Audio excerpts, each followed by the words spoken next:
महायुद्ध की शुरुआत। 2 मार्च 2026 की वो काली रात जिसने पूरी दुनिया का भूगोल और इतिहास दोनों बदल दिया। ईरान के आसमान से मौत बरस रही थी और जमीन पर सिर्फ तबाही का मंजर था। लेकिन सबसे बड़ी खबर तो सुबह आई जिसने पेंटागन से लेकर क्रेमलिन तक हड़कंप मचा दिया।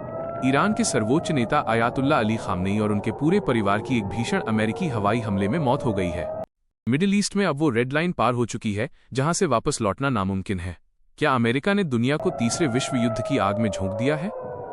क्या ईरान अपनी आखिरी सांस तक बदला लेगा? आज की इस स्पेशल रिपोर्ट में हम पर्दा उठाएंगे उस सीक्रेट मिशन से जिसने ईरान की सत्ता को जड़ से उखाड़ फेंका। इस ऑपरेशन का नाम था operation God's judgement. Operation God's judgement. अमेरिकी खुफिया एजेंसी CIA को सटीक जानकारी मिली थी कि खामनेई अपने परिवार के साथ तेहरान के एक अति सुरक्षित भूमिगत बंकर अंडरग्राउंड बंकर में छिपे हुए हैं। रात के ठीक 2:15 बजे इजरायली और अमेरिकी वायुसेना के विमानों ने एक साथ हमला बोला। हथियार। रिपोर्ट्स के मुताबिक अमेरिका ने मदर ऑफ ऑल बंकर्स कहे जाने वाले GBU-57 बमों का इस्तेमाल किया जो कंक्रीट की 200 फीट मोटी परत को भी चीर सकते हैं। सटीकता। मिसाइल सीधे उसी कमरे में जाकर फटी जहां पूरी लीडरशिप मौजूद थी। धमाका इतना जोरदार था कि आसपास की इमारतें ताश के पत्तों की तरह ढह गईं। सुबह की पहली किरण के साथ ही पुष्टि हो गई कि अब ईरान का सुप्रीम लीडर जिंदा नहीं बचा। लेकिन दोस्तों, ईरान चुप बैठने वालों में से नहीं है।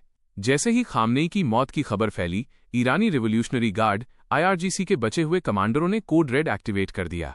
इराक, सीरिया और लेबनान में मौजूद ईरानी समर्थित गुटों ने एक साथ इजरायल और अमेरिकी ठिकानों पर हजारों रॉकेट दाग दिए हैं। हॉर्मुज की घेराबंदी। ईरान ने दुनिया की सबसे बड़ी नस स्ट्रेट ऑफ हॉर्मुज को पूरी तरह बंद कर दिया है। इसका मतलब है कि अब दुनिया का 20% तेल सप्लाई ठप हो चुका है। Cyber war. अमेरिका के कई पावर ग्रिड्स और बैंकिंग सिस्टम्स पर भी बड़े साइबर हमले हुए हैं। यह जंग अब सिर्फ जमीन पर नहीं, डिजिटल दुनिया में भी लड़ी जा रही है। इस हमले के बाद दुनिया 2 धड़ों में बंट गई है। एक तरफ अमेरिका और इजरायल हैं, तो दूसरी तरफ रूस और चीन ने इसे खुली डकैती और आतंकवाद करार दिया है। रूस और चीन। पुतिन ने अपनी न्यूक्लियर फोर्स को अलर्ट पर रहने को कहा है। वहीं चीन ने अपनी नौसेना को फारस की खाड़ी, पर्शियन गल्फ की ओर रवाना कर दिया है। भारत का स्टैंड। भारत के लिए स्थिति बेहद नाजुक है। हमारे लाखों नागरिक वहां फंसे हैं और तेल की बढ़ती कीमतें हमारी इकोनॉमी को हिला सकती हैं। भारत ने तुरंत युद्ध विराम, सीज़फायर की मांग की है, लेकिन क्या अब कोई किसी की सुनेगा? खामनेई की मौत ने ईरान के भीतर एक पावर वैक्यूम पैदा कर दिया है। वहां अब तख्ता पलट की स्थिति है। अगर ईरान ने परमाणु हथियारों का इस्तेमाल करने की कोशिश की तो ये पूरी इंसानियत के लिए आखिरी युद्ध साबित हो सकता है। क्या अमेरिका ने खामनेई को मारकर शांति की ओर कदम बढ़ाया है या ये तबाही का आमंत्रण है? दोस्तों, हालात पल पल बदल रहे हैं। ईरान की गलियों से लेकर वॉशिंगटन के गलियारों तक सन्नाटा भी है और चीखें भी। आपको क्या लगता है? क्या अमेरिका का ये कदम सही था? क्या ईरान अब इजरायल को नक्शे से मिटाने की कोशिश करेगा?